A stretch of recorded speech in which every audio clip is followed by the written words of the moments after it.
तुळजापूर तालुक्यातल्या पुलाखाली 3 मृतदेह आढळून आलेत। सोलापूर हैदराबाद महामार्गावरील बाबळगाव पुलाखालची ही घटना आहे। एक महिला आणि 2 पुरुष यांचे हे मृतदेह आहेत। 2 दिवसांपूर्वी तिघही पाण्यात पडल्याचा पोलिसांचा अंदाज आहे। हा घातपात आहे की अपघात आहे याचा पोलिसांना अजूनही अंदाज नाहीये। याविषयी सध्या तपास सुरू आहे।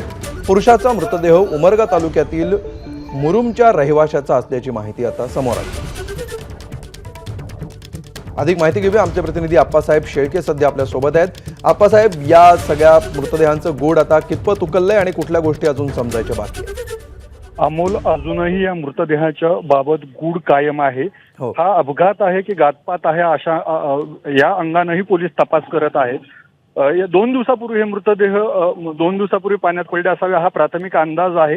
एक महिला आणि 2 पुरुषाचे हे मृतदेह आहेत। म्हणजे महामार्गा लगत असलेला हा पुलाखालीचा जो पाण्याचा भाग आहे या ठिकाणी हे मृतदेह सापडले आहे। त्यामुळे हा अपघात आहे की घातपात आहे असा या दोन्ही अंगाने पोलिसांकडून तपास सुरू आहे।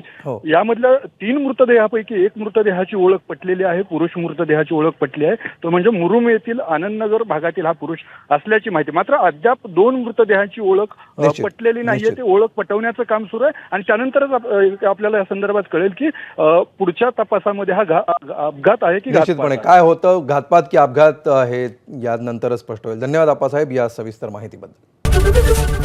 एबीपी माझा, उघडा डोळे बघा नीट।